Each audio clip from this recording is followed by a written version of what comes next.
From WXII 12 News, this is breaking news.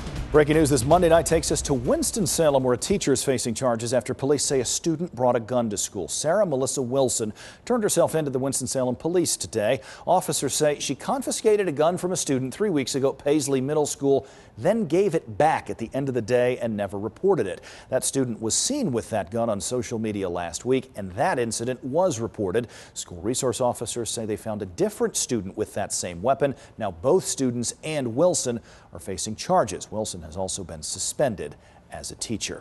This follows two other recent incidents involving Winston-Salem Forsyth County schools in a span of less than the last 24 hours or so. At Northwest Middle School today, a school resource officer said they found a gun in a student's backpack.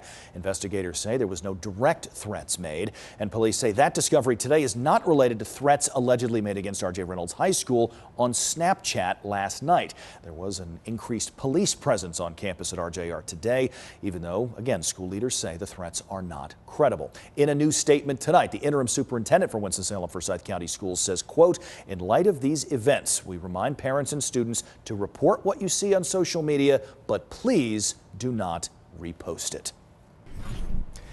More breaking news, this time more than 4,000 miles from home in Alaska. 3 people are dead after 2 sightseeing planes crashed into each other. There's a search going on right now for 3 people who are missing. On top of that, 10 others have been hospitalized. 1 is in critical condition. All of this happened around 7 o'clock tonight, our time, while passengers from the Royal Princess cruise ships took sightseeing flights operated by a company known as Taekwon Air. The FAA and NTSB say they will be on the ground tomorrow to look at exactly what went wrong. New tonight from Washington, D.C., Attorney General William Barr says he's appointing a U.S. attorney to look into whether the Russia investigation was in fact legal. Barr wants to know whether intelligence collection during the probe into the president's campaign and their potential involvement in Russia's hacking of the 2016 election was, quote, lawful and appropriate. Barr has apparently appointed Connecticut U.S. Attorney John Durham for this job. Durham has previously investigated cases of law enforcement corruption, the destruction of CIA videotapes, and the relationship between the FBI in Boston and mobsters in the area.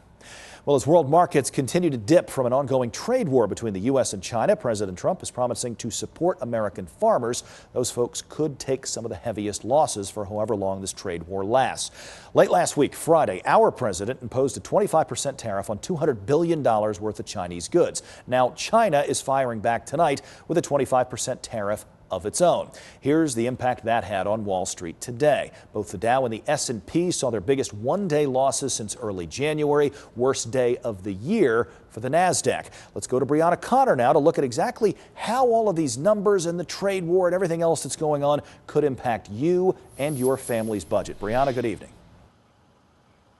Kenny, we're talking about things like food and clothes, both of which you can find here at the Thruway Center in Winston-Salem. In particular, probably a dress like this made in China. Let's say it costs $100. If the U.S. and China don't come to an agreement by June 1st, then they're going to see an extra 25% tariff on the supply side. That means this $100 dress would turn into $125. Of course, that cost passed down to you. It's incumbent upon the U.S. and China to reach a deal as soon as possible for the benefit of consumers. Jim Holmes is a financial advisor in the Triad. He says consumers need to start paying attention to what they're buying and how much it costs now. If something goes up, possibly look for a generic brand or look for to do without some things. The good news is, he says, trade wars are temporary. For people in the stock market, he suggests you stay the course with your long-term goals in mind. You could even use this time to build up your portfolio. It's an opportunity to pick up some additional shares of companies you may wanted to buy but thought they were too expensive. And on top of that, the U.S. economy is strong. That's why Holmes says people shouldn't panic. This will be a short-term situation that'll be resolved in hopefully weeks or months, but in the longer term, 5 to 10 years, it'll be something that hopefully won't have any impact whatsoever. It may also be a good idea for consumers to stock up now on some of the things they know they'll need so they can wait out this trade war. Right now, negotiations are paused between the U.S. and China, but President Trump says he looks forward to meeting with China's leader next month at the G20 summit. Reporting in Winston-Salem, I'm Brianna Connor, WXII 12 News. Good information, Brianna. Thank you. Meanwhile, Greensboro police tonight are looking into a shooting on Ogden Street. It occurred earlier this afternoon. Officers say there were 2 people who were injured. Both of their injuries are considered non-life-threatening. They should recover. Investigators say they believe the gunman left the scene in a brown sedan. State of addiction now. What should happen to people who are convicted of drug crimes? Should we lock them up, or should they have an alternative, an opportunity to turn their lives around? One group in Winston-Salem thinks drug court is a key tool to battling the opioid crisis. Kirsten Gutierrez explains in tonight's State of Addiction report. The Twin City Harm Reduction Collective held its monthly education session to discuss drug addiction. Monday night's guest speaker talked about her efforts to see success through the drug treatment court program.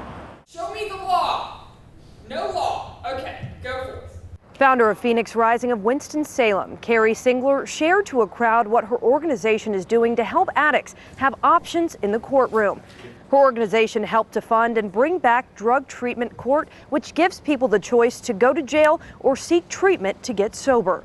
Drug court hasn't had its first graduate yet. We've been running since December 1st, 2017. However, when I ran the statistics, first off, it takes about 3 to 5 years to achieve recovery. And we're a 1 to 2 year program, so you really, it's asking a lot for someone to graduate in the first year, so we don't measure it based on that. Although no one has graduated yet, she says it has made an impact. Everyone touching the drug court program has received 100 days worth of tools and treatment and tools that they can use to fight their addiction. And so maybe those tools were not effective in getting you into recovery today, but maybe next year, when you're in a place where you're more ready, you can look back on those things that you learned. The educational session is part of a series that allows people across the community to discuss the criminal justice system's response to drug use and ways it can improve. In Winston-Salem, Kirsten Gutierrez, WXII 12 News. Kirsten, thank you. Still no word tonight on exactly what caused a crash on US 52 North this afternoon. It backed up traffic for hours and hours. William Anderson is hospitalized tonight. His injuries are believed to be life-threatening after being cut out of a car with the jaws of life. That's how bad it was. Police say traffic was slowed to a stop when Anderson, who was in a pickup truck in the right-hand lane, slammed into the back of a tractor trailer. The 2 people inside that tractor trailer were not physically injured. US 52 northbound reopened at about 5:30 this afternoon, and police are still looking into that crash. No one will face charges after the death of an elementary school student earlier today. State troopers say this is simply a tragic accident. Troopers say 8-year-old Ayanna Crump was waiting for the school bus when she ran out onto White's Memorial Road and was hit by a car. It happened earlier this morning. The driver of a Jeep Wrangler says they didn't have time to stop for the little girl, and investigators aren't sure why she ran out in the first place.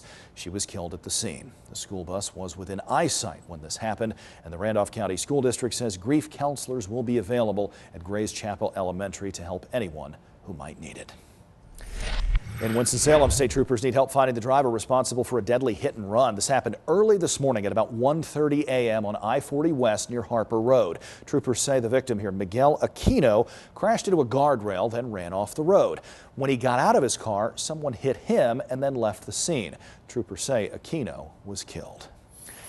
Winston-Salem police are also looking for a driver in a deadly hit and run. This one happened over the weekend on Saturday. 34-year-old Bobby Forrester, the victim here. He was hit and killed while he was riding his moped along Ogburn Avenue and McCreary Street. Police say the suspect's vehicle was a Mercedes 550, and they found that car a little bit later along Tice Avenue. Officers still haven't figured out who was driving, nor have they found anyone yet.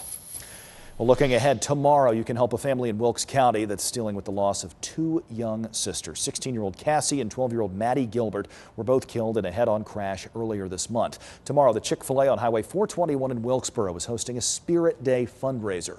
All you need to do when you go to this restaurant is tell the cashier you'd like your order to go toward the Gilbert family. A portion of the money will go to that family to help with funeral expenses. A federal judge in Virginia is ordering a mental evaluation for the man accused of using a machete to attack a man and a woman who were hiking the Appalachian Trail early Saturday morning. James Jordan made his first court appearance earlier today. Here he is getting out of the wagon. The man he is accused of killing was able to call for help, before he died. And the woman who was stabbed ended up walking 6 miles, bleeding and injured, before getting assistance from some other hikers. Investigators say before that attack, Jordan threatened to pour gas on their tents and burn them to death. They say he has also threatened hikers in Tennessee and here in North Carolina over the last few weeks. It's so sad that this sergeant could give 20 years of his life in the military fighting overseas terrorism and then die here in domestic terrorism. Hundreds of officers lined a procession earlier today down in Savannah, Georgia, to pay their respects and honor an officer who gave his life in the line of duty over the weekend. Army veteran and Police Sergeant Kelvin Ansari was gunned down by a robbery suspect. City leaders say his sacrifice deserves full honor and full praise. Still ahead tonight at 11 here on WXII, why a Supreme Court decision today about iPhones could end up saving you quite a bit of money. Plus, the company that says it will pay you to quit your job. Well, you'll be able to hang up the rain jacket for a while, but you're going to need to bring out a warm jacket as we have got some cool air in the forecast. Let you know how cold it will get tonight, and then we'll talk about a big warm-up.